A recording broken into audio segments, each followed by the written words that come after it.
Bruno Cantegrel, donc du coup investisseur à ses heures perdues et par ailleurs également entrepreneur. Entrepreneur parce que tu as créé une solution qui s'appelle Monsieur Hugo. Et Monsieur Hugo qui est un portail qui va permettre d'accompagner tous les investisseurs au travers de leur investissement, notamment sur l'aspect gestion. On sait qu'on a des gros problèmes de confiance au niveau des agences immobilières, ne serait-ce que par leur prix, ne serait-ce par l'opacité ou ne serait-ce que par leur efficacité, leur professionnalisme qui posent des problèmes. Donc du coup, on a énormément de propriétaires non occupants et bailleurs qui sont insatisfaits. J'imagine que tu as dû être insatisfait toi aussi ou d'avoir eu des expériences un petit peu négatives avec des agences. Bref, Bruno Cantegrel, tu as créé une vraie plateforme et un vrai service autour de cette insatisfaction. Est-ce que tu pourrais nous en dire plus? Est-ce que tu pourrais te présenter? Est-ce que tu pourrais nous dire qu'est-ce que tu as produit? Oui, ben écoute, merci Renaud là pour m'avoir invité pour partager tout ça. Donc peut-être déjà pour commencer, je vais me présenter rapidement. Moi, j'ai commencé dans le salariat, dans un CDI classique chez un opérateur de téléphonie mobile, donc Orange. Et dès que j'ai commencé à travailler en fait en CDI, j'ai voulu commencer à investir en immobilier parce que je pensais déjà un petit peu à la retraite. C'était un petit peu prématuré, mais vu que les entreprises aujourd'hui proposent des plans d'épargne retraite, dès que tu rentres dans la boîte, on dit tiens, pense à ta retraite, il faut faire ci, il faut faire ça, donc on te propose des PER. Mais le PER, tu sais, le fonctionnement, c'est tu mets quelque part et en fait c'est bloqué pendant, tu peux pas y toucher en fait pendant toute ta carrière. Donc suite à ça, je me suis dit non, je préférais plutôt commencer à générer des revenus et donc j'ai commencé en fait à investir dans l'immobilier. Ça fait maintenant plus de 20 ans. J'ai commencé au début, comme je ne savais pas trop comment y aller, j'ai commencé avec un investissement d'Eurobien.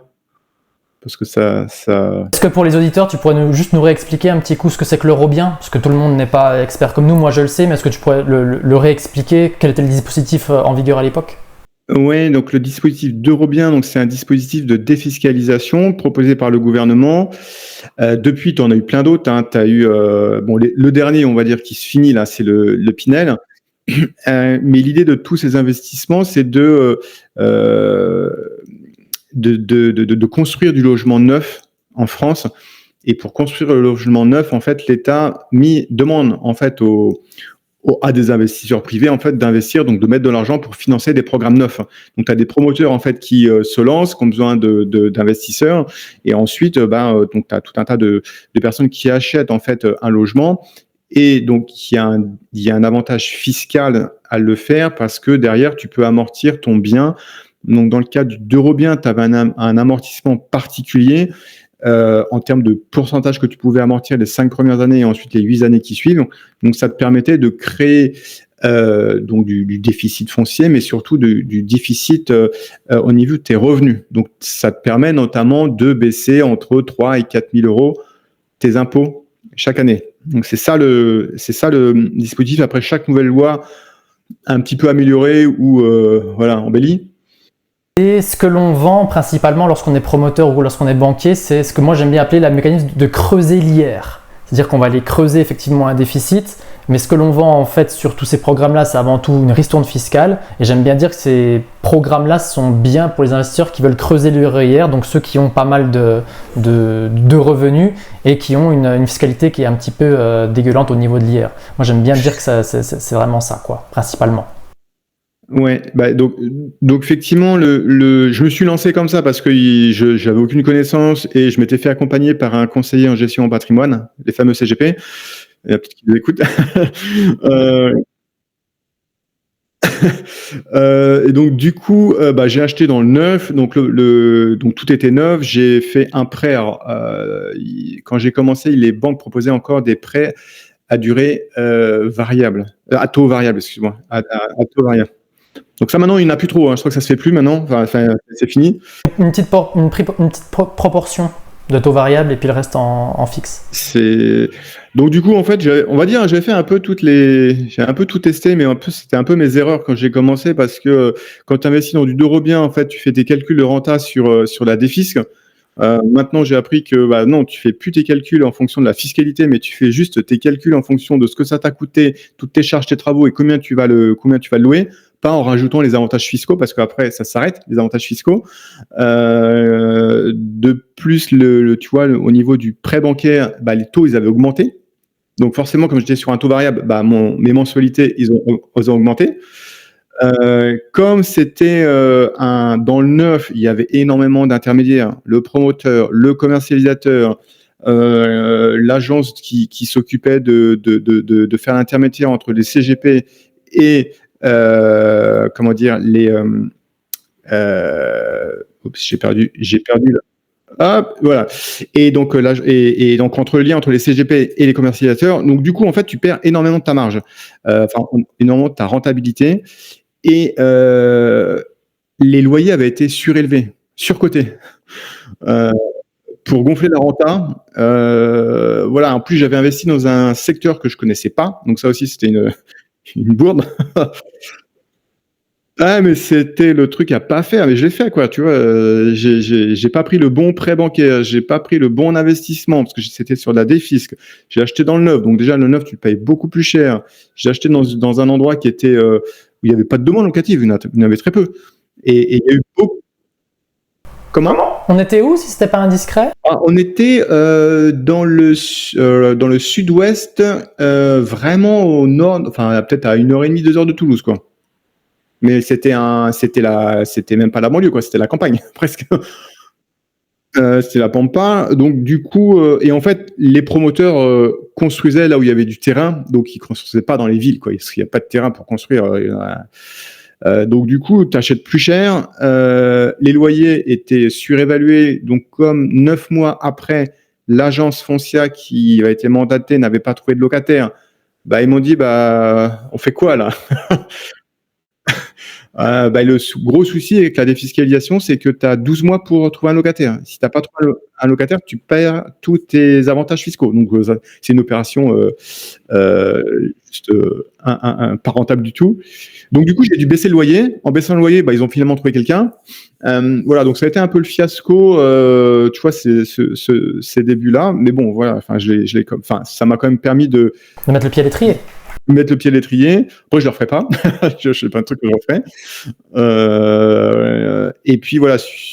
Bon, maintenant, le truc, il est là, tu vois. Et alors, petite ça, parce que j'essaye de m'en séparer, tu vois, du bien, pour récupérer de la trésor. Aujourd'hui ou par le passé ? Où c'est fait ? Non, là, j'essaye de le vendre. Là, en ce moment, quand j'ai l'occasion, mais là, bon, globalement, le logement, il vaut la moitié du prix que j'ai acheté. T'imagines ? Le truc, il valait 154 tout financé, et là, il vaut à peine 85, quoi. Ah, rouge, quoi. Ah ouais, ça, c'était... Bon, en tout cas, les loyers tombent tous les mois. Mais bon, voilà, donc c'était pas l'investissement du siècle, mais bon, voilà, j'ai démarré quelque chose. Donc, suite à ça, je me suis dit, bon, plus jamais ce type de...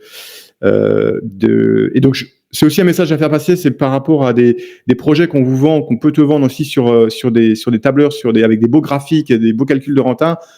Ok, sur le papier, c'est super beau, c'est alléchant, on te promet d'avoir des rentes pour ta retraite, mais faut vraiment prendre le temps de tout checker et de faire attention à ces lois de défisque. Bon, maintenant, il n'y en a plus. Enfin, la Pinel, elle arrive à la fin de l'année. Il y aura peut-être Là, tu signes en fait encore jusqu'à la fin d'année. Ils ont changé le truc. Tu signes jusqu'à la fin d'année ton Pinel, mais après, à partir du 1er janvier, ciao, quoi. Le dispositif, il est éteint. Exactement. Donc, on se remet dans le vrai de l'IMO, c'est l'ancien. Ça marche bien. Donc maintenant, j'investis uniquement dans l'ancien. Alors, entre-temps, j'ai fait un petit passage quand même dans la résidence de service étudiante. D'accord. Donc, c'est des logements. Alors, pareil, c'est encore un truc de défisque. J'ai fait juste après la de Robien, mais on était sur des plus petits budgets. Et je me suis dit, je vais aller dans des endroits où il y a vachement de demandes locatives. Donc là, c'était une résidence étudiante en plein cœur de Lyon. Donc, il y a les facs tout autour. Donc là, il n'y a pas de souci pour trouver des locataires. Ça a été plein de suite sur des plus petits budgets, sur des petites surfaces, tu vois, de 18 mètres carrés. T'achètes hors taxe. Donc tu gagnes 20% par rapport au prix du marché. Et on va dire l'avantage, c'est que tu as un bail commercial. Donc pendant 11 ans, tu touches tes loyers, quoi qu'il arrive, c'est un bail commercial. Donc ça, c'est plutôt intéressant quand tu veux pas trop mettre les mains dedans. Toi, j'étais pas encore en train de gérer par moi-même mes biens. Pas encore investisseur entrepreneur, quoi. Ouais, bah, je voulais, tu vois, j'y suis allé un peu crescendo, progressivement et ça, je me suis rendu compte qu'en termes de rentabilité, c'était pas top parce que tu avais un gestionnaire qui doit gérer la résidence, c'est une résidence dite de service, donc il faut qu'il y ait un accueil, il faut qu'il y ait, tu vois, un endroit pour faire un petit peu la cuisine, pour faire laver le linge, et cetera. Donc ça doit accueillir aussi des personnes, donc il y a plus de charges et puis tu as un gestionnaire qui te prend toute ta marge aussi. On doit être sur une renta de 3,5. Donc, tu vois, c'est pas énorme. Mais à l'époque, c'était quand même mieux que, toi, les livrets que tu avais, ou même les plans d'assurance vie. Tu vois, les plans d'assurance vie, tu étais bien en dessous, quoi. Voilà, donc ça, bon, tu vois, j'ai testé, j'ai fait OK, ça s'est fait. Et donc, après, c'est là que je me suis vraiment redirigé vers l'ancien, à côté de chez moi, une valeur sûre, où là, j'étais plutôt sur des modèles de trouver des épaves, tu vois, des biens qui étaient en très mauvais état, de pouvoir les refaire complètement. Quitte à les refaire, autant les refaire complètement. Donc des biens qui sont à moitié bien, à moitié pas bien. Tu sais jamais trop s'il faut que tu te lances dans les travaux ou pas, parce que tu dis, bon, tu peux encore accueillir un locataire, mais tu dis, bon, finalement, il faudra quand même les refaire. Donc je préfère vraiment pas me poser la question. Je prends un truc qui est vraiment pourri, on refait tout. Le truc, il est neuf, il est nickel, il est bien décoré et ça se loue en la soirée. Ah ouais. Ça, c'est vrai que c'est pas mal. Et donc, du coup, par rapport, donc il y avait le sud-ouest de Toulouse sur la première opération. On a eu ensuite sur la deuxième, la résidence étudiante. J'imagine que ça devait être aussi par là-bas, peut-être plus Toulouse. Non, là, c'était à Lyon. C'était dans le centre-ville de Lyon. Donc, Et ensuite, sur ton. Parce que bon, ça n'a rien à voir hein, entre Toulouse et Lyon, c'est quand même pas la même chose. Et ensuite, donc du coup, tu es reparti donc, sur de l'ancien. Donc en gros, tu as changé de profil d'investisseur. Moi, j'aime bien appeler ça le premier profil dont tu m'as parlé. Moi, j'aime bien appeler ça l'investisseur confort. C'est-à-dire que vraiment, on se met l'investissement canapé, quoi. C'est comme ça que c'est connu. C'est-à-dire qu'on ne fait absolument rien. Le problème, c'est que toutes les erreurs, on les coche toutes, quoi. On n'achète pas de l'immobilier, on achète une ristourne fiscale. On ne sait pas où on investit, on ne sait pas quelle est la valeur locative. Bref, tout faux. Ensuite, tu es basculé peut-être plus sur le côté un peu administratif, un petit peu la tranquillité de l'assurance d'un loyer, malgré le fait qu'on ait beaucoup de frais de gestion. Et ensuite, passer plus sur un profil d'investisseur entrepreneur. Et c'est peut-être ça aujourd'hui qui nous intéresse vraiment par rapport à ton parcours, par rapport aux solutions que tu pourrais éventuellement nous proposer.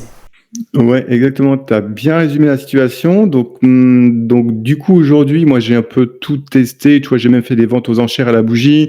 Je fais de la location de caves, de parking, là, je suis en train de faire une surélévation d'un immeuble. Donc, j'ai racheté des combles pour faire une surélévation, une sorte de petit logement vraiment très sympa avec un toit terrasse.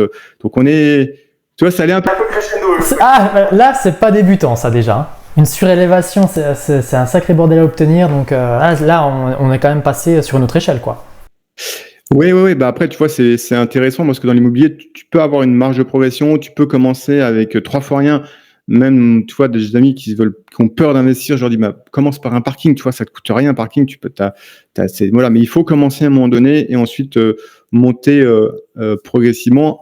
Voilà, à ton rythme, avec plus ou moins de difficultés pour mener le projet, entre acheter une résidence, un logement dans une résidence étudiante, et puis là, les projets sur lesquels je suis, c'est pas du tout la même complexité, la même difficulté, le temps aussi à passer.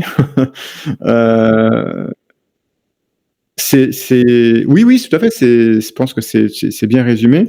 Voilà, donc aujourd'hui, c'est un peu ça qui m'anime sur la partie perso en IMO. Et puis, plus le côté entrepreneuriat, où là, effectivement, moi, j'ai créé donc une première société en 2019 qui est une SS2I, donc qui est une société dans l'informatique, on va dire, pour faire simple. Et là, en 2017, une société plutôt dans l'immobilier, donc avec Monsieur Hugo. Donc, tu t'en as dit 2 mots au tout début.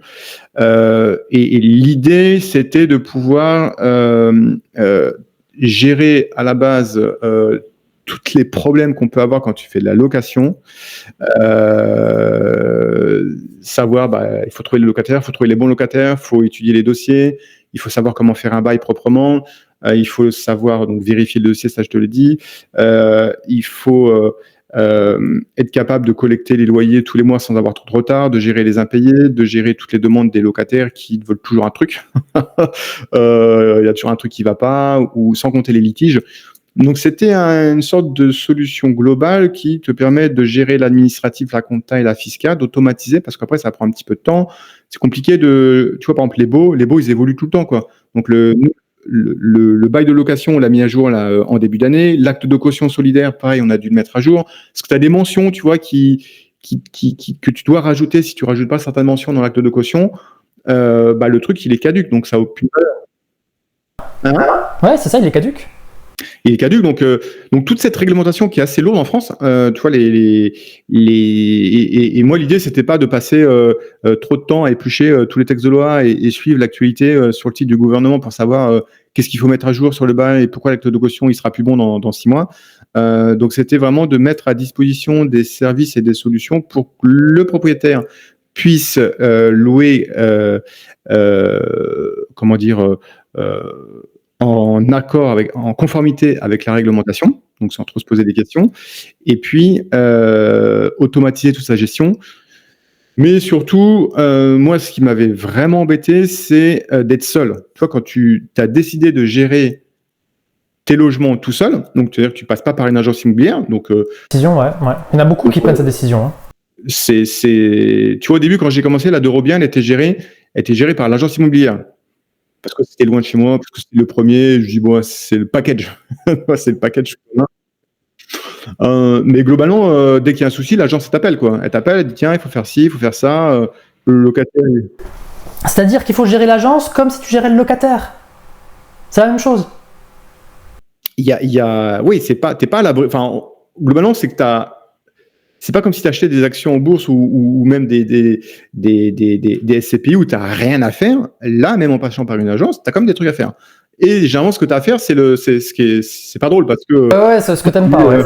Le locataire, tu vois, il veut pas payer ou il faudrait changer ci parce que ça marchait plus. Bon, enfin, c'est que des emmerdes. Enfin, en gros, l'agence te repasse les problèmes qu'elle gère pas parce qu'elle va pas. Elle peut te mettre à disposition des artisans, mais c'est à toi de payer. Si tu as besoin des avocats, c'est à toi de les payer. Donc, globalement, tu te retrouves quand même dans une situation où tu es un peu seul. Et moi, j'en avais marre de cette situation où tu n'avais pas d'expert, tu n'avais pas de personne sur qui te reposer, te conseiller quand tu avais un souci. Et donc, c'est pour ça que j'ai créé Monsieur Hugo, on l'a appelé Monsieur Hugo. Donc, c'est un assistant personnel en gestion locative. Parce que je voulais vraiment un assistant, tu vois, un peu à la Nestor ou quelqu'un, mode conciergerie, mais conciergerie, c'est plutôt pour le Airbnb. Mais là, d'avoir quelqu'un ou des personnes ou des experts métiers sur qui tu peux compter quand tu as des soucis. Tout à fait. Donc, d'où cet assistant personnel où derrière, tu vois, il y a des juristes, il y a des artisans, tu as des experts comptables que tu peux joindre quand tu as des soucis. Et voilà, donc en tout cas, moi, le concept, au début, je l'avais vraiment souhaité comme ça parce que j'ai eu plein de petits problèmes, hein, tu vois, à travers toutes mes locations. Et je voulais pouvoir être mis en relation ou pouvoir appeler ou contacter soit un juriste parce que j'avais une difficulté pour régler un litige, soit parce que, je sais pas, les baux, ils n'étaient pas à jour, je ne savais pas où les trouver. Voilà, donc c'était un soutien juridique. Donc ça t'évite de passer par un avocat, finalement, pour faire gérer ton souci. Mais là, comme dans toutes les entreprises, tu vois, dans une entreprise, tu as un service juridique. Toutes les grosses, enfin même les PME. Pas bon encore, hein, mais ça va venir, j'en suis sûr. Mais normalement, à partir d'une certaine taille, alors si tu n'as pas la taille suffisante, tu sous-traites. Comme toi, moi, typiquement, aujourd'hui, j'ai pas de service juridique chez nous. Tu vois, si j'ai besoin d'un conseil, je vais voir un avocat. Toi, j'ai pas un service juridique, tu pas une grosse boîte. T'en as pas trop souvent besoin, j'espère. Comment ? T'en as pas trop souvent besoin, j'espère. Non. Après, c'est plus du conseil. Tu vois aussi, c'est surtout sur du conseil. Il n'y a pas forcément de litige à la clé, mais ça peut être tu vois, pour protéger l'entreprise des risques ou des fraudes ou même, ça peut être certains litiges ou même, tu vois, pour faire des conditions générales de vente ou ce genre de choses. Tu peux aller faire tout seul. Et dans l'immobilier, c'est pareil, tu peux pas tout faire tout seul. T'es pas juriste, t'as pas la connaissance. Donc voilà, c'est pour ça que nous aujourd'hui, on a plus de 200 juristes qui font l'assistance juridique des bailleurs. Et donc ça, je trouve que c'est assez pertinent, assez puissant quand tu as voilà un truc à gérer ou une question, tu peux te retourner vers des gens de confiance sans avoir. Et on le fait aussi pour les artisans. Toi, les artisans, on a plus de 5000 artisans aujourd'hui. Alors, c'est pas les nôtres, hein. On a mis j'aimerais bien, mais c'est pas possible. On on a mis en place un contrat spécifique avec Mondial Assistance, qui est le leader de l'intervention à domicile. Et derrière, on a la capacité d'envoyer des artisans dans toute la France pour, si tu as un problème avec tes volets roulants, si tu as un souci avec la chaudière ou autre. Voilà, donc là, tu vois, tu retrouves un peu ce concept d'assistant personnel où tu as moi, il me fallait une plateforme pour tout gérer, parce que j'en avais marre de gérer avec Excel. Honnêtement, avec Excel, j'ai géré pendant longtemps. Donc, tu fais un peu ta compta, toi, mais c'est limité parce que tu n'as pas d'automatisation. Tu peux pas aller vérifier. Excel, il peut pas aller vérifier si le loyer est arrivé sur ton compte bancaire. Ça marche pas. C'est moi qui le fais, tu vois. Pareil, les quittances. Enfin, tu vois, des trucs assez basiques, c'est pas compliqué. Mais tu vois, si tu as une coloc ou même si tu as plusieurs logements, il faut que tu ailles vérifier ton compte bancaire. Le locataire, il a payé. S'il n'a pas payé, il faut le rappeler, le relancer, générer les quittances, faire les révisions de loyer. Enfin, c'est tout un ensemble qui fait que tu peux le faire par toi-même avec Excel ou Word ou tout ce que tu veux. Mais quand tu as envie de plus te prendre la tête et de se dire, j'en ai marre de perdre mon temps avec ça tous les mois. Moi, avant, tu sais, tous les mois, j'allais vérifier tous mes comptes bancaires. Et je pointais. Alors là, est-ce qu'il a, lui, il a payé? Non, bon, ok. Alors, sur un autre compte, lui, il a payé. Enfin, je pense que ça doit être ce que tout le monde fait. C'est un peu ça. En fait, c'est toujours pareil. Quand on a un ou deux d'appart, tu peux encore le faire. Mais quand tu commences un peu à multiplier et puis que tu commences à en avoir une dizaine, une quinzaine, une vingtaine, ça peut être vraiment, vraiment lourd. Mais même sur un, dans la mesure où tu n'as vraiment pas envie de le gérer, c'est quand même bien de se rendre compte qu'on n'a pas un locataire qui ne paye pas depuis 3 mois parce qu'on n'a pas vérifié les comptes, quoi. C'est quand même bien d'avoir la petite relance à ce moment-là, quoi. Ouais, et tu vois, ça peut te paraître évident de checker, mais moi j'ai plein de gens que je connais, des investisseurs qui vérifient plus, ou qui vérifient pas parce qu'ils n'ont pas le temps. Les gens, ils n'ont pas le temps, ils ont plein d'autres trucs à faire, ils ont soit le boulot à côté, soit ils sont entrepreneurs, soit ils ont juste pas. Et puis c'est difficile d'aller réclamer de l'argent, tout le monde n'est pas à l'aise avec ça, quoi. Oui, alors oui, parce que ça te met dans une situation un peu litigieuse avec le locataire. Tu te dis, mais est-ce qu'il a juste oublié, il n'a pas envie, il va me payer le mois plus tard? Et puis moi qui ai déjà eu un impayé, tu te sens quand même agressé, quoi. Donc tu vois, t'as des personnes qui vont avoir peur parce qu'ils se disent il faut que j'achèverai le chou et j'aime pas les litiges, j'aime pas demander des choses aux gens. Et donc du coup ils sont un peu paralysés. Et puis tu as d'autres personnes qui sont plus agressives et qui ont envie d'en découdre, quoi. Alors que peut-être qu'une relance à l'amiable aurait suffi ou des choses comme ça, quoi. Ouais. Donc c'est vrai que des fois là, on a peur de solliciter le locataire parce qu'on se dit il paye, donc on touche rien. Tu vois, même les révisions de loyer, des fois les gens ils disent mais est-ce que j'ai vraiment révisé le loyer parce que voilà, le truc il tourne, mais est-ce que j'ai pas envie d'embêter. Voilà, après c'est contractuel, tu vois, la révision du loyer c'est contractuel. Si tu as envie de le faire, tu le fais. Si tu n'as pas envie de le faire, moi je dis informe le locataire que cette année tu vas pas l'augmenter. Mais au moins, il est au courant que tu as fait un geste. C'est pas un dû, quoi. La non-augmentation n'est pas un dû. C'est juste que tu es sympa, il est sympa. Enfin, voilà. Après, c'est plus moi, je le considère le locataire comme un client. Toi, tu es dans une relation. C'est ça. Faut vraiment voir les choses comme ça. Et ça rejoint un peu ce que tu disais d'être entrepreneur. Quand tu es entrepreneur, tu as ta société, tu as des clients, tu as des fournisseurs. Et donc, tu as plus de. T'as envie que ton locataire soit là, qu'il reste longtemps, de le fidéliser. Donc moi, les locataires à titre personnel, quand ils me sollicitent pour peu importe la raison, je m'efforce de répondre soit dans la journée, soit le lendemain. Mais je laisse jamais traîner les choses parce que derrière, ça peut vite devenir un litige si tu réponds pas, si le problème il est grave. Il faut jamais laisser traîner. Voilà, donc ça demande un petit peu de disponibilité. C'est un petit incendie qui commence en fait. Oui, ça peut être, il faut. Qui commence, il faut vite l'éteindre sous peine que ça devienne un brasier immense, quoi. Et je pense que ça, il faut être câblé comme ça, il faut pas laisser attendre le truc en disant que ça va se régler tout seul. Ça se réglera jamais tout seul. Et quand tu sais pas gérer la situation, au moins, tu prends note, tu dis à ton locataire, ok, j'ai bien noté que vous avez tel problème, je vais m'en occuper. Et après, à toi, c'est d'actionner les bons leviers pour t'occuper du problème et trouver la solution. Donc, soit tu le fais par toi-même, soit tu as besoin d'une aide juridique, soit tu as besoin d'artisans. Ou d'un conseil, tout bête. Est-ce que c'est à moi de gérer ce problème-là? Est-ce que il y a ça aussi? Voilà, effectivement, c'est est-ce que c'est à toi de le gérer ou pas. Donc c'est Dieu, c'est tout ça qui m'ont amené à, à penser ce monsieur Hugo,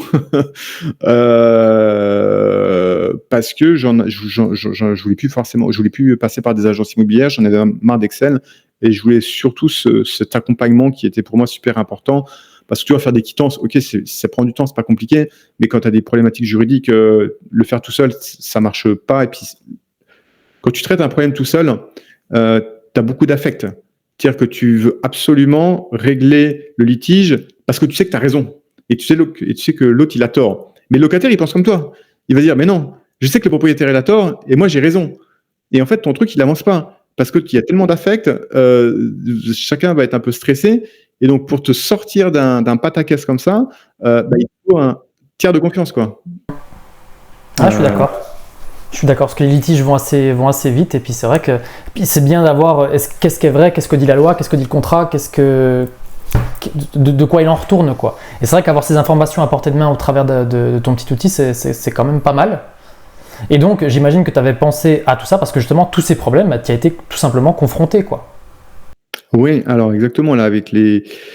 Là maintenant, ça fait quasiment, ça fait une vingtaine d'années là que je gère, et ouais, j'ai un peu tout eu, quoi. Un peu tout eu à la fois dans les problématiques de gestion, gestion au quotidien en fait. Alors je parle pas de tout ce qui est en amont, les travaux et autres, parce que ça, c'est un autre sujet. Mais une fois que les travaux sont finis, tu as acheté le bien, c'est là que la partie commence, quoi, parce qu'il faut déposer ton annonce, il faut trouver le locataire. Aujourd'hui, tu sais qu'il y a de plus en plus de faux dossiers de location, c'est parce que les gens, ils n'arrivent pas à se loger. Donc, typiquement, là, tu fais comment pour filtrer, trouver les bons dossiers? Dis-nous en plus là-dessus, ça m'intéresse. Alors, ça, moi, j'ai dû me former, peut-être, je t'en avais déjà parlé, mais j'ai écrit aussi un livre à ce sujet-là sur la mise en location, où j'explique, tu vois, pas à pas, comment tu vérifies chacun des pièces justificatives, la carte d'identité, le bulletin de salaire. Alors, c'est les bulletins de salaire qui sont le plus fraudés. Ils représentent à eux seuls plus de 69% de la fraude sur l'ensemble des documents qui sont demandés. Donc, tu as le contrat de travail, tu as l'avis d'imposition. Et donc là-dessus... sur la fiche de salaire, je vais juste me permettre une petite astuce. Parce que souvent, les fraudeurs, ils font l'erreur. Je la donne, mais évidemment qu'il y a d'autres manières. Mais en fait, souvent, c'est au niveau du cumul. Au niveau du cumul des salaires qui sont faits tous les mois, vous allez voir que d'une fiche de paye à l'autre, le cumul, il ne change pas. Ça, c'est une erreur qui est souvent faite. Et j'ai déjà retoqué des locataires comme ça. Donc, pour ceux qui sont en phase de location en ce moment, regardez bien ça au niveau de la fiche de salaire, le cumul. C'est pas mal. Ouais, alors je te confirme, c'est les locataires, ils le modifient pas parce qu'ils savent pas ce que c'est. Vu que c'est produit par des logiciels comptables, il y a pas d'erreur. Mais si tu fais pas la mise à jour, effectivement, quand tu fais l'addition entre le bulletin de N-1 avec N, ça marche pas. Après, tu peux aussi repérer des petites lignes qui sont cachées. Des fois, tu vois écrit saisie, tu vois, des saisies qui peuvent apparaître sur le bulletin de salaire. Donc, c'est que le locataire, il peut avoir une dette. Donc, il est en procédure judiciaire. Donc, c'est-à-dire qu'il a des dettes. Donc, c'est peut-être pas la bonne idée de partir avec un locataire qui a des dettes. Après, tu peux... Nous, ce qu'on recommande, moi, ce que je recommande, c'est de recouper tous les documents aussi. Parce que tu as le salaire net, tu as le salaire brut, tu as le salaire brut annuel qui est sur le contrat de travail, tu as le revenu fiscal de référence sur l'avis d'imposition. En fait, tu peux tout reconstituer et l'idée, c'est de vérifier la cohérence entre tous ces documents. Et toujours en te basant sur le salaire, en fait, que ça soit exprimé en net, en mensuel, en annuel, en brut ou en revenu fiscal, tu arrives à retomber sur tes pattes. Et si tu n'y arrives pas, c'est que quelque part, il y a eu un petit souci. Et généralement, quand le locataire il veut modifier son salaire, c'est pas pour 100 euros, quoi. Tu vois, il va augmenter de peut-être 800, 900 euros pour passer cet échelon et de se dire, ok, je gagne suffisamment et donc j'ai plus de chances d'être retenu par le propriétaire. Donc, tout ça pour dire, c'est que ça prend du temps. Enfin, tu vois, il faut avoir un petit peu de connaissances, il faut surtout passer du temps. Et la mise en location, nous, on a commencé par ça au niveau de Monsieur Hugo, parce que on voulait absolument sécuriser tout le process de mise en location. Si tu te plantes de locataire, bah, tu prends perpète. Hein, tu prends, tu vois, les baux, ça peut durer jusqu'à 3 ans. Et après, tu peux pas le mettre dehors, de toute façon.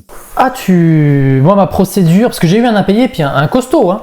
J'en ai eu un costaud. J'ai commencé la procédure début 2019. Début 2019, oui, c'est ça, début 2019. Ils ont été expulsés, j'ai eu de la chance. Le dernier jour, en 2021, le dernier jour juste avant, en octobre, quoi. Le dernier jour. Ok. Mais vraiment à un jour près, on avait eu le commandement on avait tout fait. Et encore, ils avaient eu de la chance parce que, j'avais vraiment bien suivi la procédure. Je m'étais fait aussi accompagner par ça d'ailleurs pour le coup.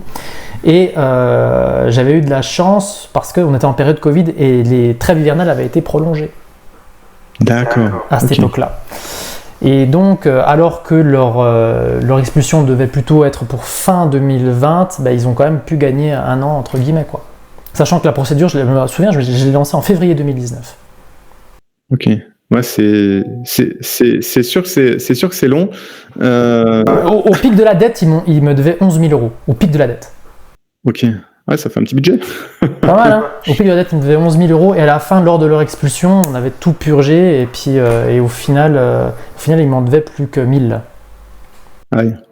Mais tu vois, ça, le sujet des impayés, c'est pareil, tu as plein de solutions pour te protéger des impayés que tu connais ou que tu connais pas. Mais en tant que propriétaire, tu dois connaître en fait en amont quelle garantie tu vas prendre, laquelle est plus adaptée à ton logement, à celle qui est adaptée au locataire.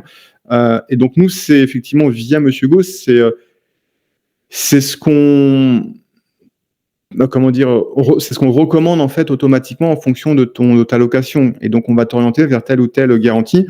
Après, il y a personne qui loue sous garantie. Tu vois, la garantie de base, c'est le garant physique, même si le truc il est un peu limité. Mais et même ça, bof quoi. C'est le minimum. Après, ne rien avoir, là, c'est risqué. Mais après, tu n'as pas que le garant, t'en as d'autres, hein, entre Visa, les GLI inversés, les protections juridiques, tu as quand même des solutions qui te sont proposées. Voilà, il faut que tu en choisisses. Il y en a que tu peux cumuler, d'autres que tu ne peux pas cumuler. Donc la mise en location, parce qu'on parle de la mise en location, effectivement, c'est super important. Et c'est pendant cette phase-là que tu dois aussi bien choisir ta garantie, que tu ne dois pas te tromper sur le bail. Donc pour donner un exemple, nous, les contrats de location, ils sont donc mis à jour constamment comme les actes de caution. Et ce n'est pas des modèles que tu peux trouver sur Internet qui sont périmés ou qui sont plus à jour. C'est vraiment nos algorithmes qu'on a mis en place qui permettent d'adapter les clauses du contrat en fonction de ta location. Donc, tu vas avoir un bail de location qui est carré, qui est béton, qui est conforme à la réglementation et que tu pourras faire signer électronique. L'acte de caution, c'est pareil, c'est le partie contractuelle. Il te faut un acte de caution conforme. Tu vois, pour un exemple, là, récemment, là, en ce moment, j'ai aussi un impayé. Et donc, le locataire avait un garant. Et le garant m'a dit ah bah non, c'était une erreur, quoi. Est-ce que je peux j'ai plus envie d'être. Oui, oui. À ce moment-là, t'as plus envie. Hein. Tu vois, si il avait détecté que mon acte de caution, il n'était pas conforme, il l'aurait fait péter. Et puis là, il a dit ok, bye bye. Moi, je me débrouillez-vous avec ce locataire. Moi, je ne veux même pas en entendre parler.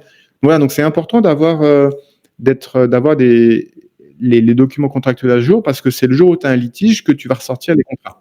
Si on pouvait se fier à la parole des gens, il n'y aurait pas de contrat. Oui.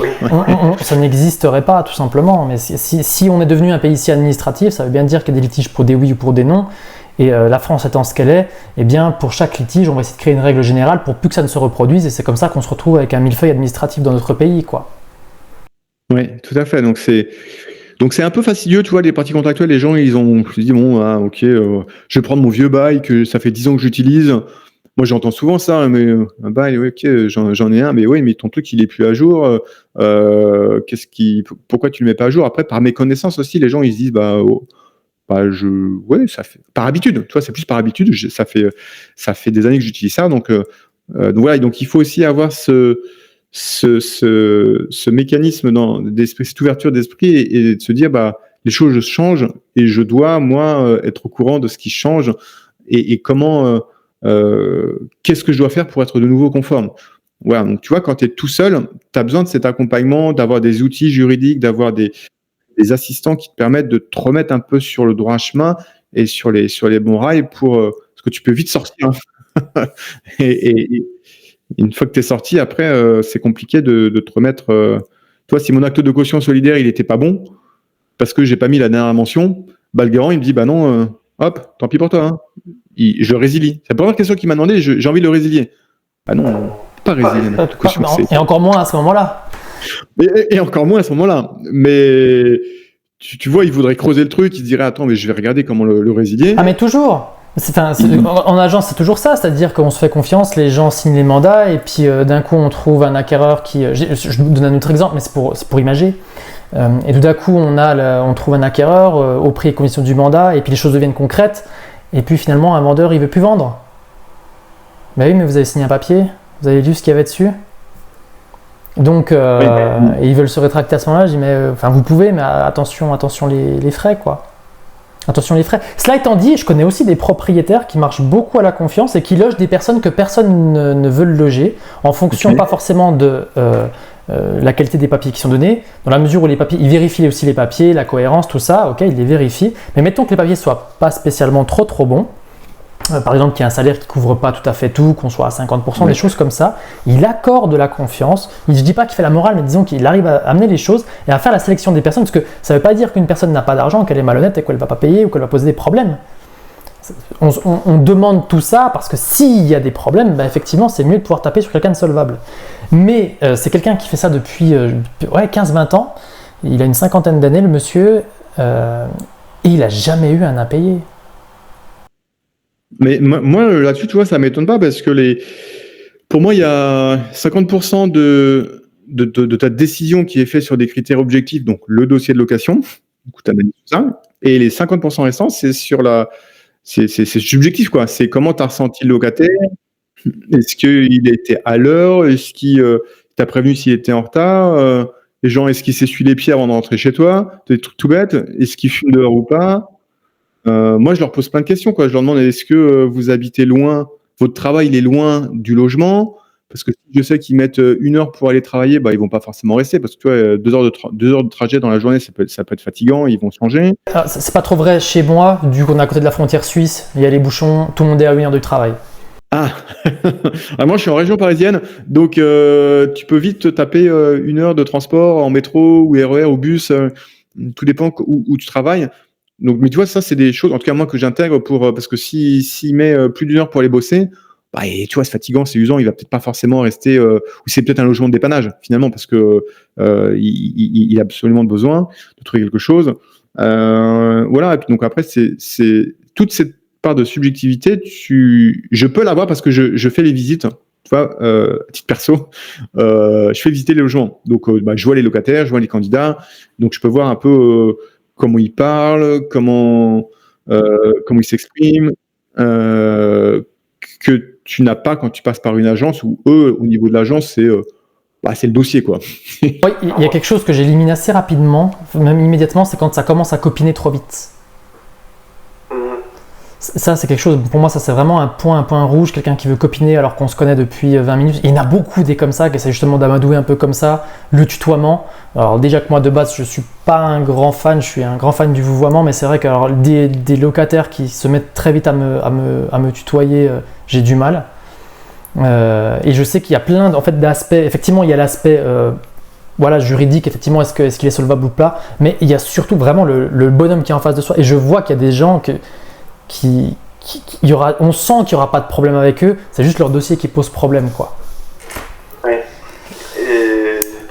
Et donner la chance à ces gens-là, c'est parfois très rentable.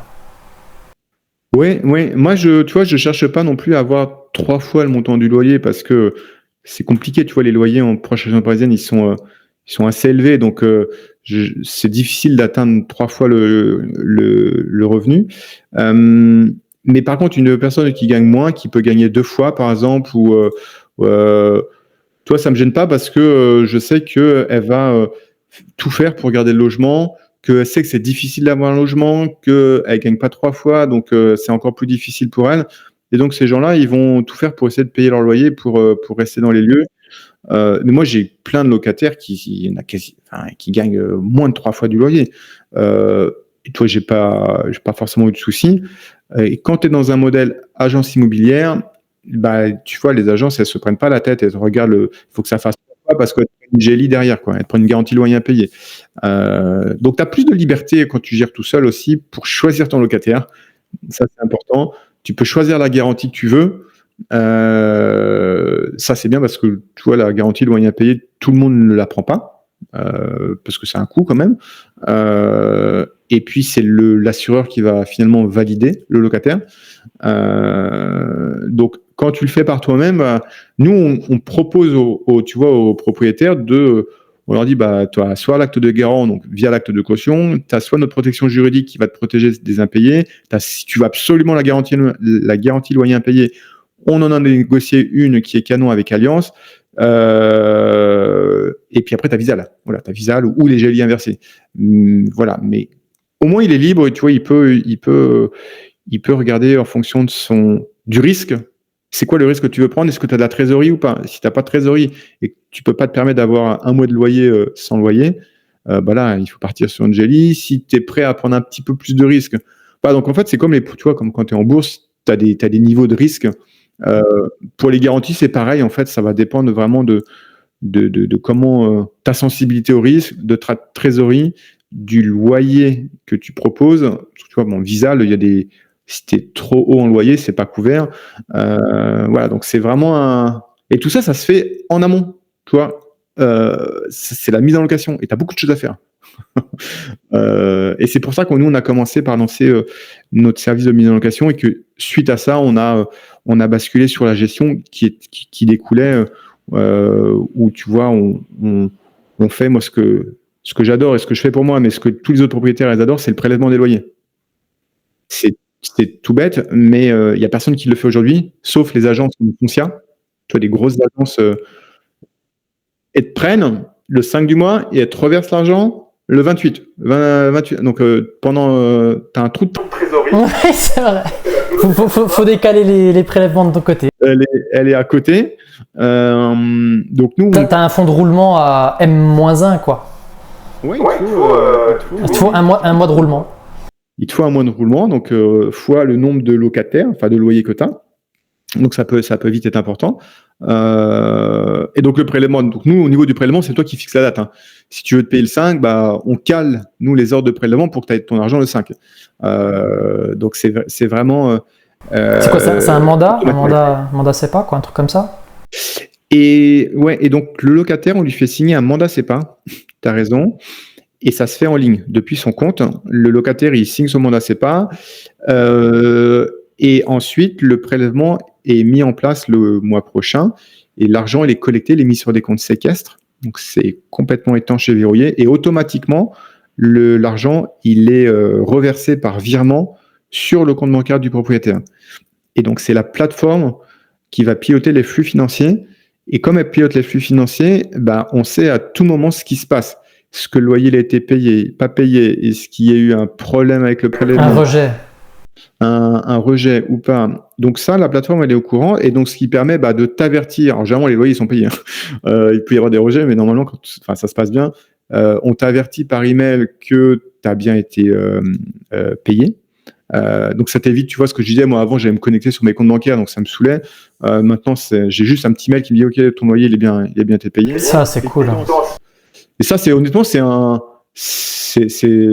gain de temps, mais et une tranquillité, quoi. Et puis surtout, tu vois, le fait est que si le gars il a un petit peu de retard ou ça n'a pas marché, enfin non, avec le prélèvement, tu peux pas avoir de retard parce que c'était prélevé à date fixe. Donc ça aussi, ça permet de régler un autre problème qui est les locataires, ils payent un peu quand ils veulent. Il y a souvent des retards de paiement. Parce que, voilà, moi, tu sais, moi, j'ai des locataires qui m'ont dit des fois ah, mais je suis en vacances là. Ah ouais, tu payes pas ton loyer quand tu es en vacances. Ah, mais j'ai pas d'internet. Ah oui, t'as plus d'internet. Ok, bah, je sais pas où t'étais, mais. La 4G depuis le truc, ça marche pas. Voilà. Ça marche pas. En fait, ils ont toujours des bonnes raisons. crédible ou pas, mais il y a toujours des bonnes raisons. Donc tu dis ok, bon bah tu vas me payer. Maintenant que t'es revenu chez toi, tu vas pouvoir me verser le loyer. Mais tu vois, tu commences à rentrer dans des discussions d'apothicaire parce que finalement, ok, t'écoutes ce que dit le locataire, mais bon, je vais pas aller vérifier, tu vois. Mais ça prend du temps et ça prend la tête, quoi. Ce genre de choses. Donc c'est pas mal que ça soit un intermédiaire, donc une plateforme qui pilote tout ça et derrière, bah, ça gère les relances, ça t'envoie les quittances, ça met ta compta à jour. Je suis d'accord. Donc c'est vraiment un tout en un où on a vraiment tout l'aspect financier, tout l'aspect fiscalité, tout l'aspect juridique, tout l'aspect administratif qui est pris en compte quoi, avec Monsieur Hugo. C'est vraiment tous les problèmes du quotidien qui sont gérés sur une plateforme. Ouais, exactement. Tu l'as bien résumé avec des experts qui sont à ta dispo, donc des juristes, des artisans. Et comme on est dans un modèle assurantiel, parce qu'on est, alors je ne l'ai pas précisé, mais on est courtier en assurance, ce qui nous a permis de construire des offres sur mesure avec les assureurs. Donc on bosse avec AXA, Allianz, Mondial Assistance, Mila. Et donc, si tu veux, grâce à ça, c'est pas une mise en relation. Tu vois, comme tu peux trouver, c'est pas un annuaire. On n'est pas un annuaire. Tout le travail commercial, ça reste quand même encore à la charge du propriétaire. Bah, typiquement, je te donne un exemple. Si tu as le locataire, il t'appelle, il te dit ah, mon volet roulant, là, il se ferme plus. Hein. Je peux pas dormir. Hein. Oh, j'ai un problème sur mon ballon d'eau chaude. Bah là, ce que fait le propriétaire, qui a Monsieur Hugo, bah, il appelle la hotline Mondial Assistance. Donc, c'est une hotline disponible 24 heures sur 24, 7 jours sur 7. Tu vois, on traite de l'urgence. Tu peux appeler le dimanche soir si tu veux. Et là, derrière, le technicien va analyser le problème. Il va dire, il va ouvrir le sinistre. C'est comme si tu avais avec ta PNO, ta propriété non occupant, bah, tu as un dégât des eaux, par exemple, parce que tu as inondé le voisin du dessous. Donc Quel cauchemar. Quel cauchemar. Tu es obligé de déclarer le sinistre. Donc là, tu déclares le sinistre, mais l'avantage derrière, c'est que tu as une prise en charge des frais d'artisan. Donc l'artisan qui va être envoyé chez ton locataire, bah, tu n'auras pas à payer les frais d'intervention. Donc toi, il faut payer l'artisan, la main-d'œuvre, les petites pièces détachées. Donc ça, c'est pris en charge par Mondial Assistance.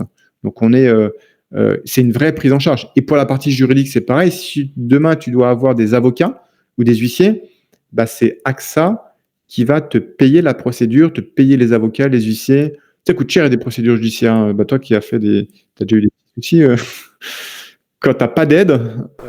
Un dossier sur une mise en expulsion, ça coûte vite 2000, 3000 quoi. Ouais. Alors sur une recherche de fuite, j'ai eu un souci là cette année par rapport à un appartement où j'inondais le voisin du dessous, ça n'a pas duré longtemps. J'ai toujours pas été encore remboursé quoi. Donc je pense que il y en a pour 1000 € de réparation, il n'y avait pas spécialement de recherche de fuite particulière à faire, elle était claire, nette et précise, c'était évidemment moi. Et puis là, j'ai ouvert le litige et puis les trucs traînent. Et puis le locataire, enfin le propriétaire qui est en dessous, il s'est aussi tourné sur son assurance. Et les deux assurances n'arrivent pas à communiquer. C'est un vrai bordel. Je suis empêtré là-dedans. Enfin, ça va entre guillemets que j'ai les moyens, quoi. Mais Monsieur tout le monde, par rapport à un sinistre là, donc en gros, j'ai sorti 1000 € de ma poche pour payer l'artisan pour arrêter au plus vite le sinistre, parce que pareil, ça aussi, les assurances mettent du temps aussi à réagir. Et les assurances mettent du temps à envoyer, dire ok, alors il faut que je vous envoie ça, mais pendant ce temps-là, la flotte, elle continue de trisser, quoi. Ouais. Donc le but, quand même, dans ce cadre-là, c'est de couper la fuite le plus rapidement possible et que le locataire puisse quand même prendre une douche malgré tout. Et dans la plupart des cas, il faut avancer les frais à l'artisan, parce que lui, il s'en fout. Hein. Ouais. Bah, ça, c'est le modèle classique que tu as vécu.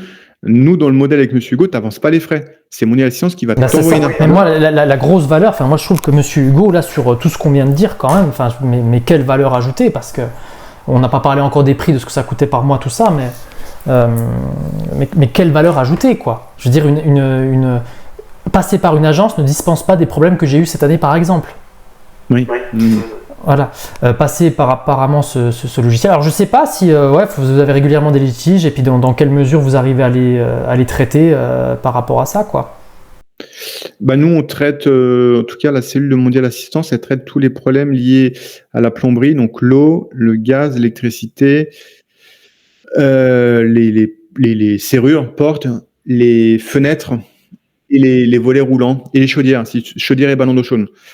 Donc en fait, on traite quasiment tout sauf l'électroménager, tu vois, les meubles, tout ça, c'est La plaque vitrocéramique à lâcher, ça, ouais, j'en ai. voilà, ça c'est autre chose, mais tout ce qui est lié à l'urgence en fait dans l'appartement, l'objectif c'est de mettre en sécurité le logement.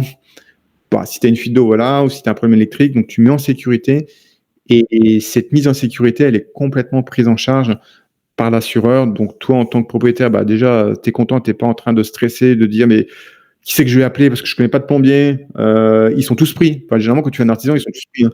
Tu vas trouver un artisan, tu vois, dans l'heure. Enfin, tu vas sur plombier.com sur Google, mais là, la note, elle est très salée. Voilà, donc c'est vraiment traiter l'urgence, avoir quelqu'un dans un délai de 2 à 3 heures chez ton locataire et une prise en charge des frais financiers, mais surtout cette urgence qui est ultra stressante pour le locataire, même pour toi, parce que Et pour le propriétaire, dans la mesure où il n'y a jamais eu de litige et que tout se passe bien, et que le locataire, il a toujours été honnête, on a envie que ça se passe bien, donc on a envie quand même qu'il puisse continuer à prendre sa douche, on a envie qu'il puisse continuer à dormir malgré le Velux qui a percé et puis qui prend de la flotte sur le lit, quoi. Les propriétaires, on n'est pas des enfoirés, nous on veut que les locataires se sentent bien, hein, pour la plupart. Donc évidemment qu'on veut une intervention rapide des artisans, des assurances, de tout ça, quoi. Je dirais même, si tu raisonnes d'un point de vue entrepreneurial, c'est dans une relation client-fournisseur, c'est même des services fidélisants. Bah, bien sûr. Ton locataire, bah, tu vas lui envoyer quelqu'un rapidement, ok, il y a un problème. Mais les gens, en fait, ils sont reconnaissants quand tu peux gérer les problèmes. Même si le truc, il est pas vraiment bien réglé, mais au moins, il sait que tu t'es occupé de lui. Tu t'en occupes, tu le laisses pas à l'abandon, tu lui réponds. Mais ne serait-ce que ça, moi j'ai beaucoup de locataires parce que je suis pas que propriétaire, j'ai aussi des amis qui sont locataires. La grosse chose que les locataires reprochent aux agences et aux propriétaires, c'est effectivement, ils sont là pour prendre le loyer, mais quand il y a un souci, ils sont pas là, quoi. Ou alors ils sont là dans 2-3 semaines. Et ne serait-ce que le fait de pouvoir envoyer un message ou un appel et que que le propriétaire ou l'agence réponde rapidement, mais rien que ça fait du bien au locataire, quoi. Ouais. Mais rien que ça, dire oui, je vous ai entendu, je m'en occupe, je fais ça. Et alors, bon, moi j'ai un peu tout qui est faussé par rapport aux normes parce que je fais beaucoup de location courte durée. Donc la location courte durée, tu n'as pas d'autre choix que d'intervenir très rapidement.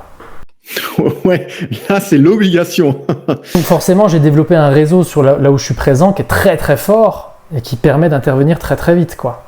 Donc au niveau de la réactivité, mais par contre voilà, hein, j'ai un souci, voilà, une chasse qui fuit ou je sais pas quoi, bon bah voilà, effectivement j'ai un plombier qui va intervenir dans les 2 heures, mais je vais raquer, quoi. Oui, après c'est le jeu.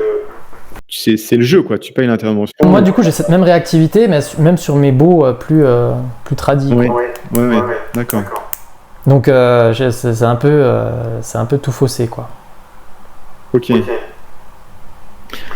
Bon, bah voilà, donc tu vois, en tout cas, c'était ça notre concept. Enfin, c'est ça notre concept. Honnêtement, je trouve ça génial. Franchement.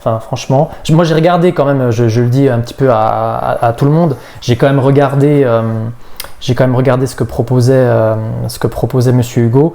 Et honnêtement, les promesses sont dingues. Là, vous avez directement le fondateur qui est en face de vous, et franchement, ça m'a l'air vraiment, vraiment, vraiment costaud. Et franchement, moi, je le recommande, quoi. Bon, bah écoute, je pense que tu t'as bien compris ce qu'on faisait. En tout cas, j'espère que ceux qui vont nous regarder ou nous écouter, voilà. Je pense que c'est des problématiques qui parlent à tout le monde parce qu'on a tous. Vas-y, excuse-moi, c'est ton interview. Non, je disais que moi, ce que je dis régulièrement, c'est que gérer un bien, ça se limite pas à collecter le loyer. C'est la cerise sur le gâteau, quoi. Tu vois, parce qu'à côté, il faut tout gérer, quoi. Et c'est pas un investissement passif. Donc, il faut que tu sois préparé en amont, tu aies les bons contrats, tu aies les bonnes garanties, tu as les bons contacts, toi, tu as un réseau d'artisans sur place. Si tu n'en as pas, tu vois, nous, on te met à disposition nos réseaux d'artisans, de juristes, d'huissiers, etc. Mais il faut que tu aies anticipé tout ça. Parce que le jour où ça t'arrive, tu peux pas te dire, alors qu'est-ce que je fais, qui je vais appeler. Voilà, déjà, tu as perdu une journée. le temps de trouver quelqu'un, tu perds une autre journée, le temps que le gars il se déplace, tu perds 3 jours. Voilà, donc il faut vraiment anticiper toutes les problématiques. Après, s'il se passe rien, il se passe rien. Et moi, j'aime bien quand il se passe rien, tu vois. C'est ce qu'on préfère, hein. Je prie pas tous les jours pour que le locataire il m'appelle. Mais le jour où il m'appelle, déjà quand il m'appelle, je sais qu'il y a un truc qui va pas. C'est pas pour nous. Alors ça, c'est la vie de patron, c'est la vie d'entrepreneur, c'est la vie de propriétaire, ça. Hein. Quand Ouais, on nous appelle, en général, c'est pas pour nous parler du temps qu'il fait. Hein. c'est pas pour aller prendre un verre, hein, ça c'est clair. Et donc voilà, donc du coup, quand tu vois le locataire il t'appelle, tu dis bon, c'est quoi la tuile de la journée?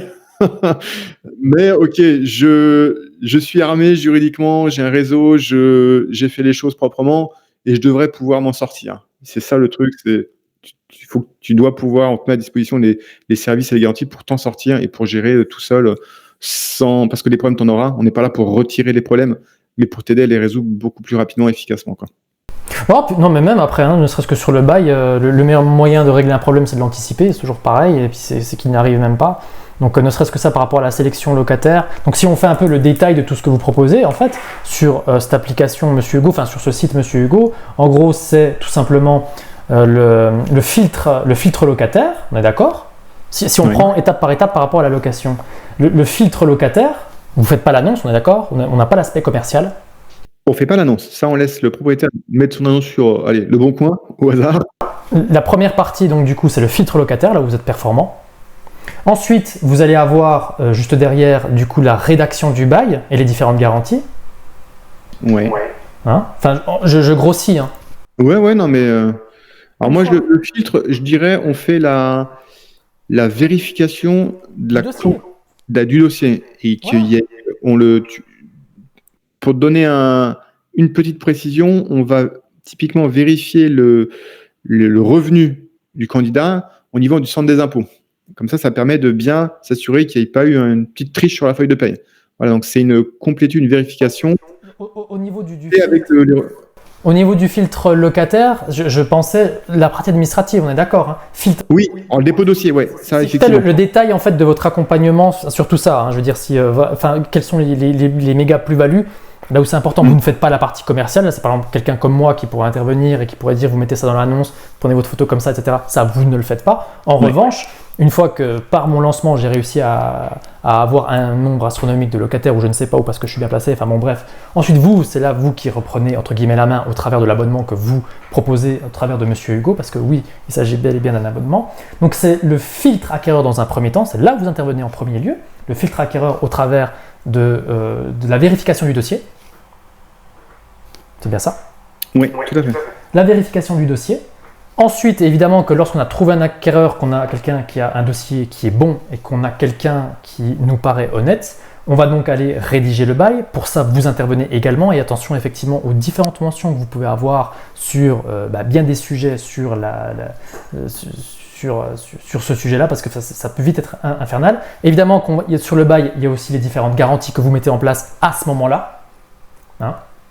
Ça, c'est la deuxième étape. Je peux mettre ça dans la même étape. Ensuite, évidemment, quel aspect financier, c'est-à-dire le prélèvement des loyers, ça c'est important. C'est la troisième étape. La collecte des loyers, oui. Donc la collecte des loyers, l'aspect important. Ensuite, il peut y avoir, en cas de travaux ou sur les différents problèmes, évidemment que vous avez, étant donné que vous êtes courtier d'assurance, vos différents partenaires qui vont venir accompagner. Donc moi, je dirais que c'est un accompagnement au litige, de manière globale, pour faire court. Oui. Même si c'est vrai que je ne rentre pas dans le détail, on vient de le faire entre guillemets sur les différents aspects, mais en gros c'est de l'accompagnement au litige lorsqu'il intervient, quoi. Oui.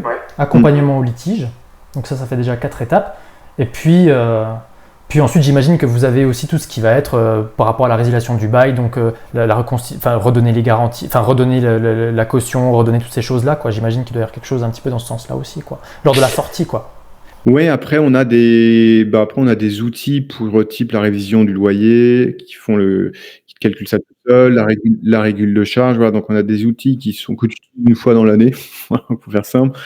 Et une autre chose que tu fais, on n'en a pas parlé, mais aussi une fois dans l'année, qui est le truc obligatoire qui embête un peu tout le monde, la déclaration de tes revenus locatifs. Ah, ben, accompagnement, effectivement. Ouais. La 2044, j'imagine, puis la 2042. La 2042. Ouais, bah, en fait, on supporte plus de 48 régimes fiscaux. Donc, que tu sois en nom propre, en location nue, meublé, saisonnier, SARL, SCI, enfin, peu importe, derrière, il faut produire l'alias fiscal. Le job, c'est on fait ton bilan, on fait, donc, quand je dis on, c'est nos experts comptables, ils font le bilan, ils font la production d'alias fiscal et on les télétransmet au centre des impôts. Et donc, tout ça, vous faites aussi le calcul des amortissements lorsque les gens sont au réel, ces choses-là?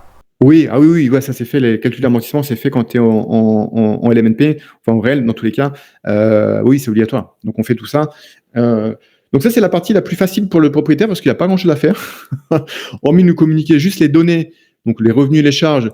Les revenus, généralement, on les a parce qu'on les pioche sur la plateforme. Les charges, il peut les mettre un peu quand il veut au compte-goutte, mais il y en a tout le temps. Tu peux vite avoir, tu sais, quand on a une dizaine, tu peux vite avoir une facture de course qui traîne, tu sais plus où tu l'as mis, tu peux... Ouais. Oh là là, c'est bien plus lourd que ça en a l'air. Hein. Mais c'est pour ça que nous, on l'encourage de le faire au fil de l'eau. Tu vois, on a un outil comptable. Et en fait, il peut scanner avec son téléphone les factures, il les charge dans l'outil comptable Monsieur Hugo, il rentre les lignes de comptable, hein, donc c'est une charge, il a payé, je sais pas, l'artisan, il a payé sa PNO, il a payé voilà, les choses que tu as, tes charges de syndic, ton prêt.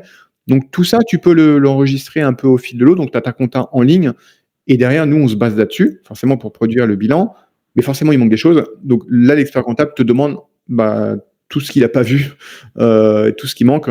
Et après, on bosse et on te fait l'alias fiscal dans la foulée, quoi. Ok. Donc du coup, effectivement, donc vous avez tout ça. Donc l'accompagnement au litige, l'accompagnement aux déclarations. On va marquer ça en point 5. Aux déclarations, à la fiscalité, quoi. Accompagnement à la fiscalité. Ouais. Tout simplement. Et ça, pas de conseil, hein. On est d'accord, hein, pas de conseil, exclusivement de l'accompagnement à la fiscalité. Là, c'est la production. Là, on produit les documents, on les transmet au centre des impôts. Donc, faites pas de conseil, passez en SCI, LIS, faites ci. Si, ça, on le fait. Alors ça fait partie du suivi.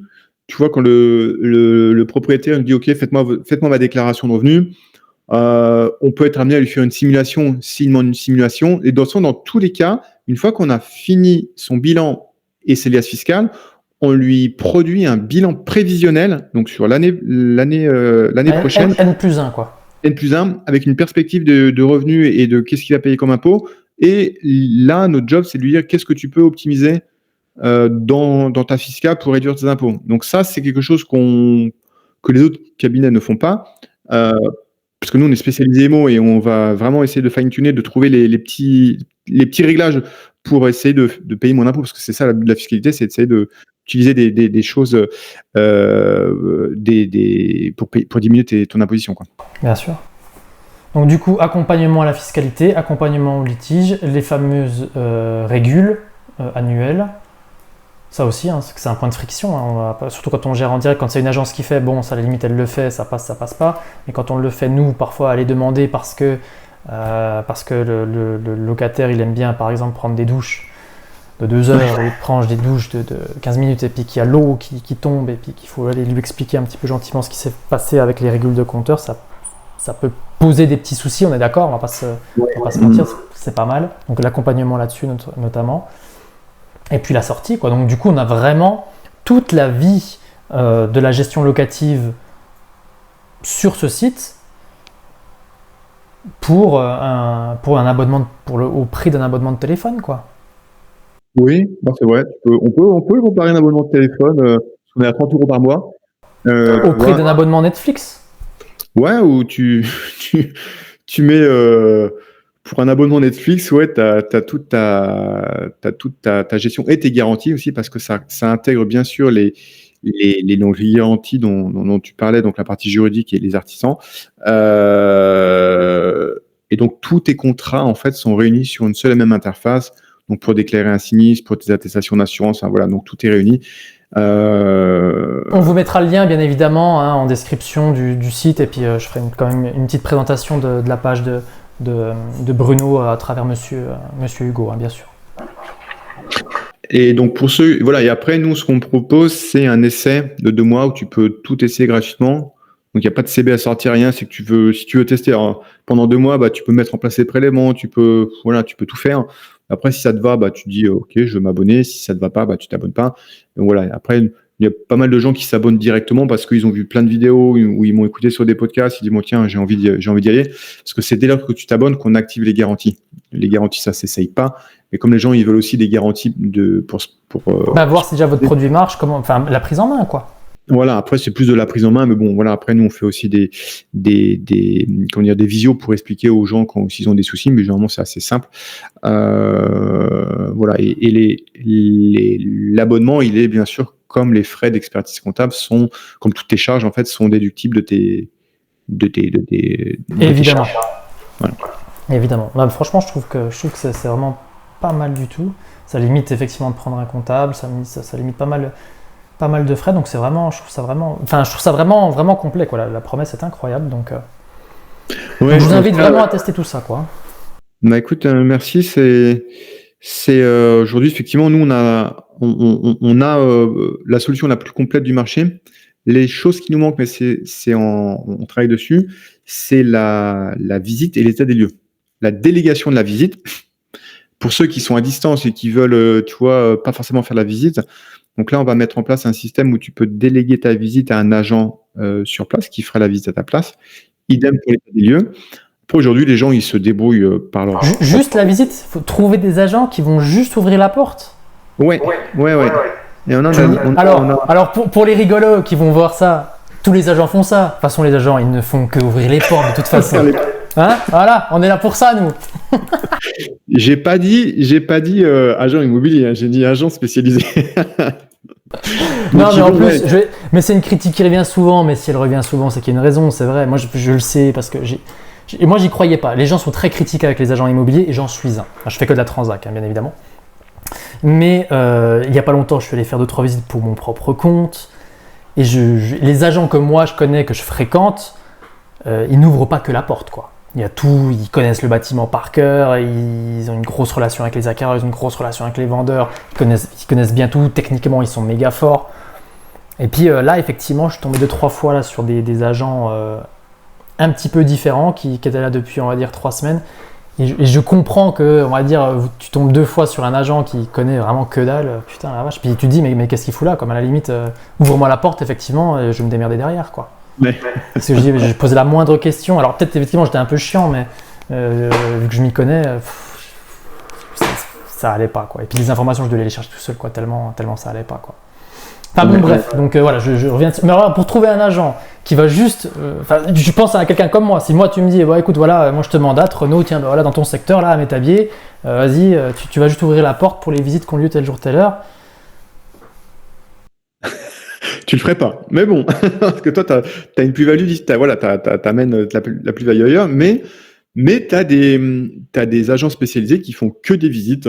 Ah ouais. Ils font pas que ça toute la journée, mais ils font en complément. Tu vois, ils ont un autre job à côté, oui, mais tu vois, c'est un complément de revenu. D'accord. Mais à ce compte-là, ça s'appelle pas un agent, ça s'appelle un concierge, ça. Ouais, appelle-le, une personne qui va faire les visites à ta place. Et c'est vrai que pour ouvrir la porte, il faut et dire voilà, là il y a la cuisine et le salon. Bon. Mais les gens, ils veulent juste voir l'appartement. Donc, mais bon, je pense qu'avec maintenant les visites virtuelles, où tu vois, ça va évoluer. Je pense qu'on va. Ah, mais j'ai un avis là-dessus, moi, sur les visites virtuelles. Moi, alors, les visites virtuelles, je déteste ça. Mais vraiment, mais horreur. Surtout en transaction. Genre en location, je sais pas. Par contre, les vidéos, les gens adorent ça. Et honnêtement, c'est bien mieux. Une visite virtuelle, vous allez vous balader dans la maison avec des petits points sur lesquels vous allez cliquer pour vous déplacer et vous aurez une vue à 360. Une visite virtuelle, c'est ça. Et ben, j'ai fait ça sur plusieurs maisons et honnêtement, les gens se faisaient des idées qui étaient fausses par rapport à ça. Ok. Ouais.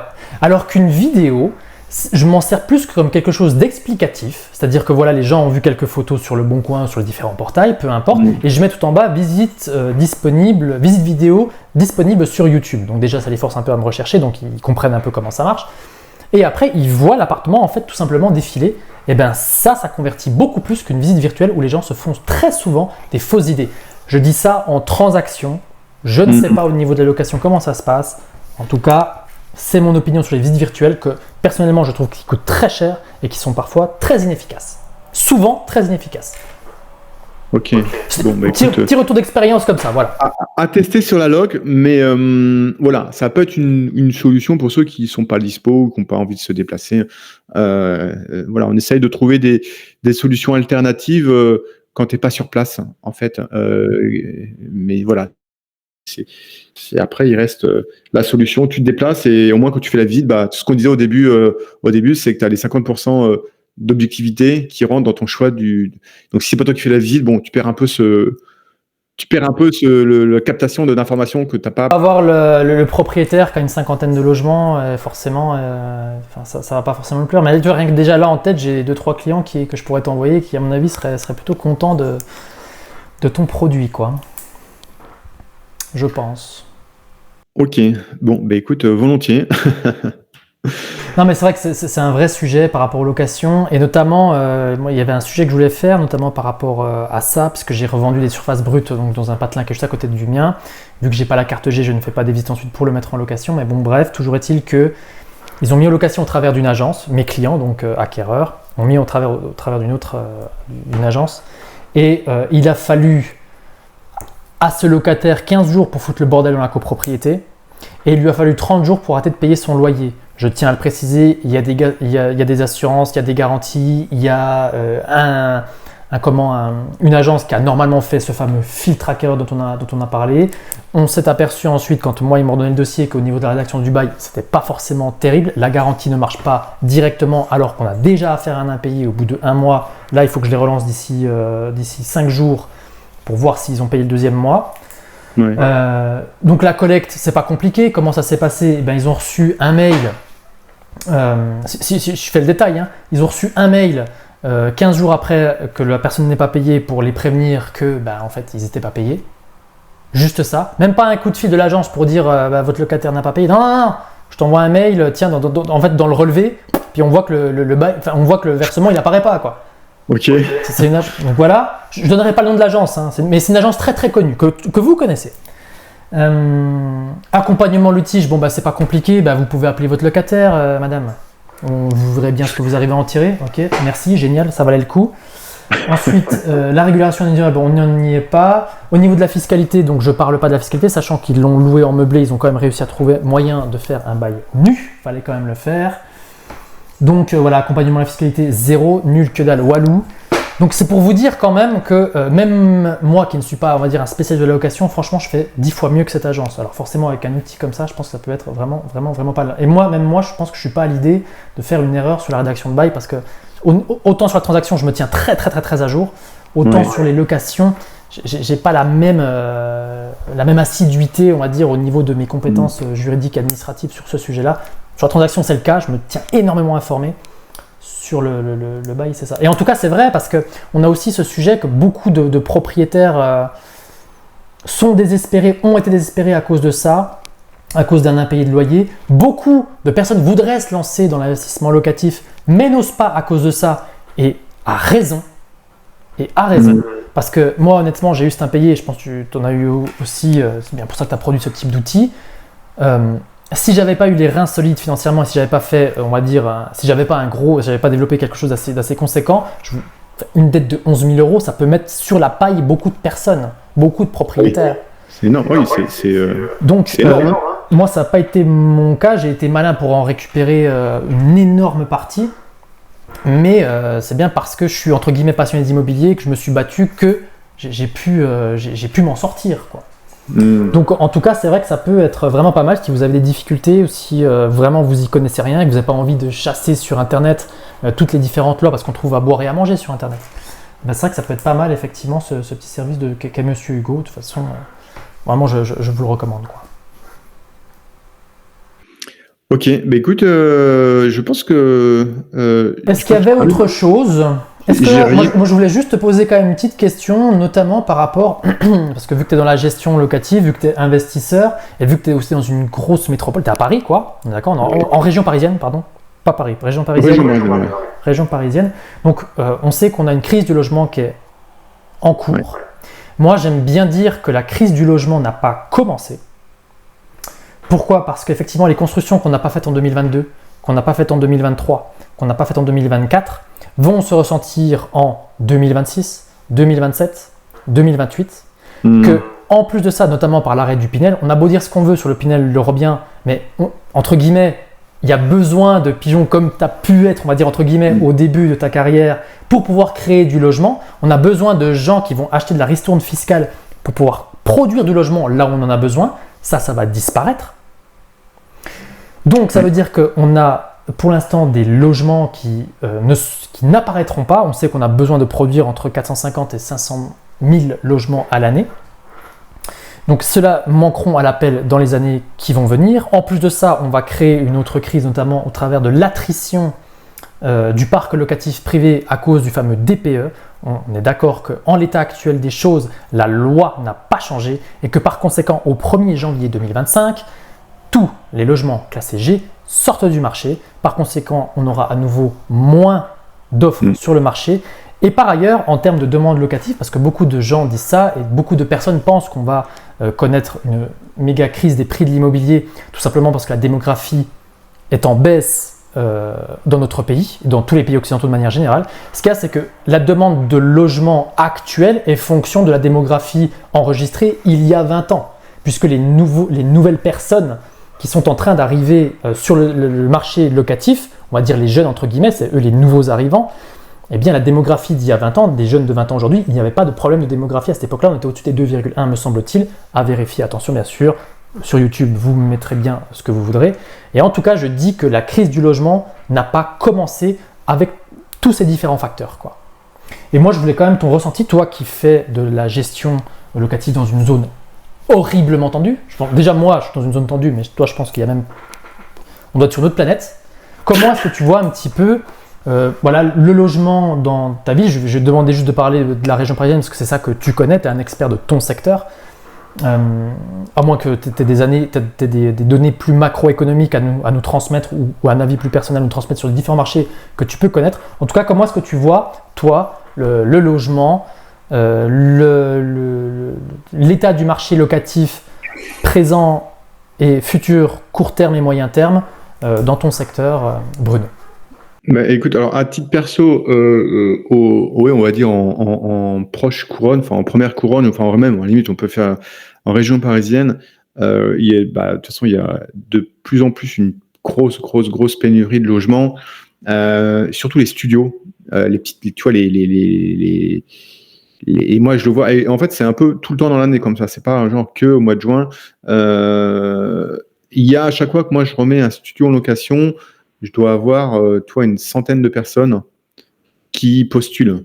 Donc, quand je te disais que maintenant, je le loue dans la soirée, je mets l'annonce sur Le Bon Coin le dimanche soir, je filtre, je fais les visites le lundi soir, et le lundi soir, je fais le bail. Tu vois, ça se passe super vite. Donc oui, clairement, il y a une grosse demande.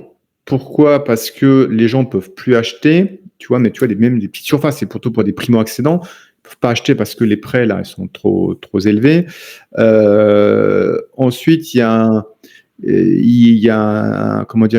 pas assez d'offres parce qu'il y a beaucoup de bailleurs qui sont passés de location longue durée à location saisonnière. Ah, donc pour toi, il y a une vraie responsabilité de Airbnb par rapport à tout ça? Bah oui, clairement, moi, tu vois, j'ai fait un peu comme tout le monde. Je me suis dit, je vais essayer cet été pendant les JO. Tout le monde en parle, donc tout le monde le fait. Donc, je vais faire de la loc saisonnière. Donc, je l'ai fait. Mais la concurrence de malades, le nombre d'offres que tu as en location saisonnière sur Airbnb, c'est... Pour moi, c'est mort déjà ça. Hein. Depuis le début d'année, c'est mort. Mais... En tout cas... Moi, ce qui m'a choqué, c'est que il y a tellement d'offres en location saisonnière que tu n'as plus d'offres. Tu vas sur les plateformes, tu vois, même les grosses plateformes, Le Bon Coin, tu as vachement de volume. Tu n'as pas d'offres. Il n'y a personne qui met son appartement en location. Par contre, tu veux louer en saisonnier, là, sur Airbnb, tu as pléthore. Là, tu peux choisir. Là, tu es le roi. Donc ça déséquilibre, ça fait un gros déséquilibre. Après, maintenant, effectivement, les communes et les villes te mettre de plus en plus de freins. Chez nous, ils demandaient, il fallait faire un changement d'usage en mairie.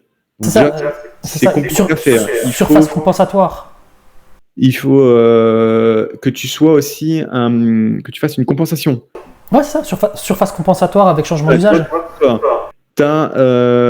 Après, sans compter les immeubles où tu n'as pas le droit de faire du saisonnier, parce que c'est écrit dans les règlements de copro. Après, la fiscalité qui va être de plus en plus moins intéressante, on va dire. Donc, je pense que ça va un petit peu. Après, il y a certaines villes aux États-Unis, je crois, qui interdit carrément maintenant. Pas qu'aux États-Unis, en Espagne, c'est le cas, à Londres, dans beaucoup de secteurs. Et moi, je dis oui, bah, il faut que ça. Toi, peut-être pas l'interdire, mais en tout cas, aujourd'hui, il y a toujours eu des hôtels.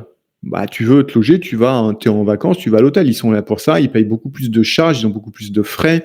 Alors que celui qui fait du Airbnb, bah, évidemment, il a quasiment zéro charge. C'est pas les mêmes normes. Donc, eux, ça leur coûte plus cher, finalement, d'équiper un hôtel à cause de toutes les normes de sécurité et autres. Celui qui fait du Airbnb, il n'a pas tout ça. Et puis, ça permettrait de donner un énorme coup d'oxygène au marché.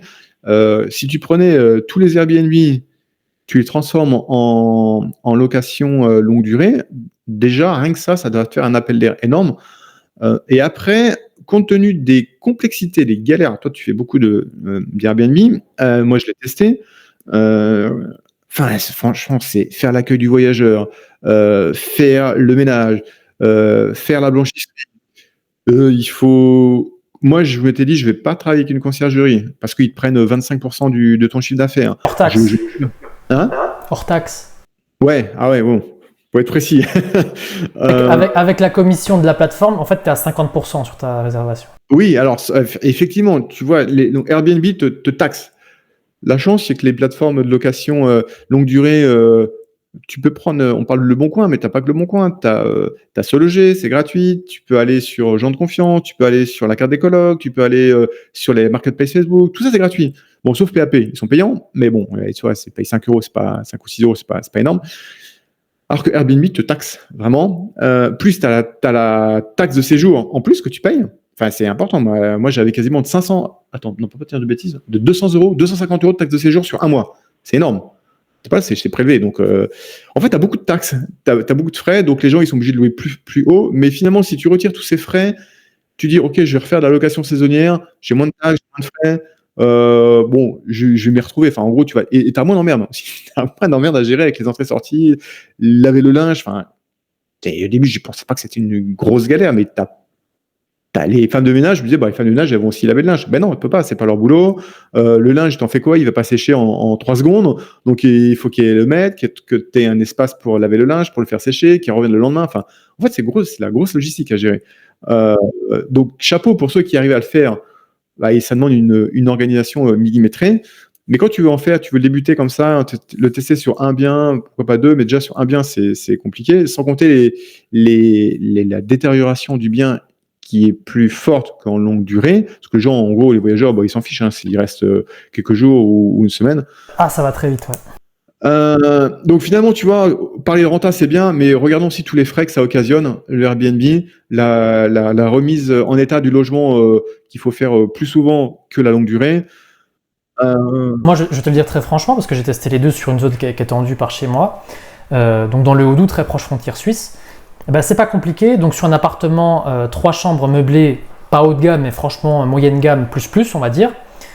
J'avais un chiffre d'affaires d'à peu près 3 000 euros par mois sur les 2 appartements, donc 6 000 en tout. Enfin bon, bref, c'était l'extrapolation qu'on pouvait en faire. On enlève toutes les charges, la gestionnaire, tous les trucs à droite à gauche. On tombait plus que sur un net à environ 1650. Parce que tu payes l'électricité, si on met tout bout à bout, ça fait ça. Et loyer qu'on pouvait en tirer en location meublée annuelle, 1450. Je fais quoi? Bah, tu vois, t'es pas pour quelques centaines d'euros. Ouais, pour 200 euros. Moi je l'ai mis. Moi j'ai arrêté. Enfin, sur le secteur Haut-Doubiste, c'est fini. Arrêtez la location courte durée sur le secteur Haut-Doubiste, ça sert à rien. Ça sert à rien. Voilà, donc je pense que il y a eu un gros effet avec les JO qui a accéléré le nombre d'offres sur Airbnb. Airbnb faisait énormément de pubs partout pour inciter les gens à mettre leur logement. Il y a eu, même maintenant, c'est devenu une habitude. Toi, tu vas même plus consulter les hôtels, tu vas directement sur Airbnb. Voilà, mais tout ça, c'est au détriment des gens qui peuvent pas se loger. Sans compter les villes ultra touristiques où là, t'as plus, tu vois, même dans Paris même, c'est devenu ultra compliqué de se loger sur la longue durée parce que déjà ça coûte une blinde et puis en plus tout le monde fait du saisonnier. Voilà, donc remettons un peu de, tu vois, si le neuf, construire du neuf, c'est compliqué, ça demande des années. Par contre, changer un peu l'état d'esprit, et je pense que c'est aussi l'objectif du gouvernement de matraquer en termes au niveau de la fiscalité pour faire prendre conscience que, voilà, même au niveau des contraintes administratives, arrêter de faire du Airbnb et refait de la location longue durée. Moi, en tout cas, à titre perso, c'est ce que je fais maintenant. De toute façon, j'ai arrêté le Airbnb, j'ai fait 1 mois puis j'ai arrêté parce que ça prend trop de temps, clairement. Trop de galères à gérer pour remettre en état l'appartement, et puis la logistique, et puis finalement tu payes des frais dans tous les sens. Voilà, donc je suis pas. En tout cas, moi j'en suis revenu, et je pense que ça peut être une des solutions très court-termistes pour redonner du pouls en attendant que comme ce que tu disais, que les constructions se fassent, parce que ça va se prendre des années. En tout cas, dans les villes où il y a une très forte demande locative, je pense que ça peut être géré de cette façon-là, parce que tu n'as plus de terrain neuf, tu peux plus construire. Enfin, clairement, en région parisienne, il y a impossible de construire. Il y a 2-3 trucs qui sortent de terre, mais c'est parce qu'ils détruisent des vieux immeubles, ils en reconstruisent. Donc, tu vois, Il y a la production de logements nets aussi qui serait à regarder, parce que très souvent, c'est ça par chez vous. C'est ce que j'avais lu. Dire, OK, oui, regardez, on a produit 200 logements, super, vous en avez couché combien? Et voilà, il y a beaucoup d'immeubles anciens qui sont plus aux normes, qui sont refaits. Mais ça, finalement, tu détruis pour refaire, donc tu crées pas du plus de surface et tu peux plus construire. C'est limité maintenant aussi en hauteur, toi les bâtiments, donc tu peux plus non plus construire des immeubles super hauts. Voilà, donc il y a les contraintes d'urbanisme aussi qui font que tu es aussi limité. Voilà, donc c'est assez. Et je pense que c'est pareil dans les autres grosses villes, tu vois, des Lyon, Bordeaux. Qui draine aussi pas mal, où il y a une tension locative très forte, on peut plus trop compter sur du neuf aujourd'hui. Donc, travaillons sur l'ancien. Tu as un parc existant, sans compter les logements vacants. On n'a pas parlé, mais tu as de plus en plus de logements qui sont vacants. Donc voilà, donc il y a. Ils sont vacants. Excuse-moi de te couper, Bruno. Moi, les propriétaires que je connais qui laissent du logement vacant, pourquoi? Parce qu'ils ont peur des locataires. Je t'assure. C'est pas des conneries. Moi, la plupart, j'en ai un en tête particulièrement, il me dit, mais parce qu'il a eu un impayé, lui aussi, effectivement. C'est quand même incroyable parce qu'il en a eu un peu dur sur 5 logements. Et en fait, du coup, ces 5 logements, il les laisse. Il a plus de crédit dessus, il les laisse. Je comprends que tu me dis, OK, j'ai peur d'avoir des locataires parce que je vais avoir des problèmes. Mais donc, à ce moment, le produit financier sur lequel tu es, l'investissement immobilier, c'est pas le bon. Et donc, revends tes biens et pas sur d'autres produits financiers type la bourse ou les SCPI. Voilà. Et donc, tu vois, ça aussi, ça permet de libérer, de redonner un peu du poumon au parc immobilier en disant tous ceux qui veulent pas mettre en location pour leur propre, parce qu'ils ont, toi, ça peut être aussi un diagnostic énergétique qui est très mauvais. Ceux qui ont peur, voilà, posez-vous la question, est-ce que c'est pas le moment de vendre, de céder vos biens, d'investir dans d'autres produits financiers où le risque il est différent, où il y a peut-être moins d'embauche. Pour ceux, voilà. je le dis, moi c'est vraiment, je le dis régulièrement, mais pour ceux qui ont des logements qui sont un petit peu pas terribles et vous sentez que vous êtes en G ou en F, prenez rapidement une décision d'arbitrer, histoire que vous fassiez pas trop décoter dans les années qui viennent, quoi. Attention. Et il faut pas se dire, personne va acheter mon bien, il est tellement pourri. Moi, tu vois, typiquement, je suis le premier à les acheter. Donc, tu as un marché pour tout. Tu as des gens qui cherchent des biens pourris à refaire, des gens qui cherchent des biens tout propres, où il n'y a rien à faire. Donc, dans tous les cas, quel que soit l'état de votre bien, dites-vous qu'en face, il y a forcément un acheteur parce que ça correspond à un besoin, un profil d'investisseur. Moi, j'aime bien acheter des biens pourris. Bon, les gens vont dire, le profil entrepreneur, effectivement, va adorer aller sur ce type de bien, quoi. Par contre, effectivement, l'investisseur confort ne va absolument pas y aller. Voilà, non, je suis d'accord. Mais donc, il y a c'est pas parce que tu te dis que toi tu vas pas l'acheter parce qu'il est pourri qu'il y aura pas une autre personne qui voudra l'acheter. Tout s'achète aujourd'hui sur le marché. Il faut juste tomber sur la bonne personne et le bon profil. Voilà, parce qu'après tu peux dire mais je vais pas le vendre, je vais le vendre à perte, personne va acheter ce truc-là, il est tellement pourri ou il y a eu des dégâts. Mais non, non, non. Voilà, donc je pense qu'il faut faire des arbitrages à un moment donné, se dire tel ou tel bien. C'est trop risqué, trop d'emmerde, j'ai plus envie je veux le céder, je veux le revendre. Je te parlais de mon Eurobien tout à l'heure, ok, bon, alors moi c'est un autre problématique, c'est plutôt sur le prix de vente qui est beaucoup trop bas aujourd'hui par rapport à ce que j'ai acheté. Faudra que tu m'envoies la fiche, je vais essayer de voir comment est-ce que je peux te le vendre moi. Pas de souci. Mais voilà, donc je pense que faut pas garder des produits si tu penses que tu n'as que des emmerdes avec ou tu n'es pas content d'avoir ce produit financier-là. Tu n'as aucune obligation de garder un bien. Il faut que ce soit cohérent avec son projet. Voilà, donc je pense que c'est un arbitrage à faire et ça fait aussi partie des choses qui permettront de redonner un élan aussi au marché locatif sans se dire on va construire du neuf, parce que de toute façon il n'y a plus de place. Sauf construire la campagne, mais bon, ça il n'y a peut-être pas de marché locatif. Mais voilà, donc ça c'est un peu la vision que j'ai. Sur le marché locatif global, quoi. Donc en gros, si on synthèse un petit peu tout ça, en gros, une vraie responsabilité par rapport aux plateformes de courte durée, de ce que tu me dis, pour toi.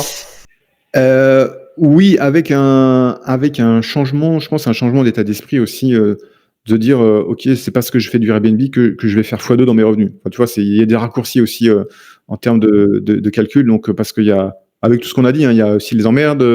Tu vois, si ça joue à 200 € près, moi je préfère gagner 200 € de moins, mais pas avoir les emmerdes. Moi j'ai fait l'arbitrage dans ce sens-là. D'ailleurs, c'est pas pour rien que je suis en train de revendre d'un côté pour racheter de l'autre parce que je m'y retrouve beaucoup mieux, quoi. Donc donc principalement Airbnb, problème de foncier de manière globale, c'est ce que tu sembles dire, notamment dans les grosses métropoles. Et problème a priori de logements vacants aussi que tu sens ressentir, en tout cas par chez toi, du côté de la région parisienne. Voilà, et qui va s'accentuer avec au 1er janvier, avec l'interdiction de louer. Et donc, pourquoi pas faire des arbitrages et faire un arbitrage, c'est dire, ok, je vends, ça peut être la bonne... et il faut, pas forcément attendre le fait que le logement soit interdit à la vente, parce que tu vas avoir une plus grosse décote. Donc, anticiper, et si on peut, en tout cas, c'est préférable, quoi. Est-ce qu'il y avait autre chose que tu voulais aborder particulièrement, quelque chose de particulier? Enfin voilà. Écoute, je pense qu'on a fait... On a pas mal fait le tour, moi je trouve. J'avais d'autres éventuellement questions, mais qui sortent un petit peu du cadre. Je voulais vraiment revenir sur l'aspect logement, parce que dans la mesure où tu fais beaucoup de gestion, tu peux avoir vraiment un vrai ressenti, puis une analyse quand même plus terre à terre de ce que tu ressens au jour le jour, quoi.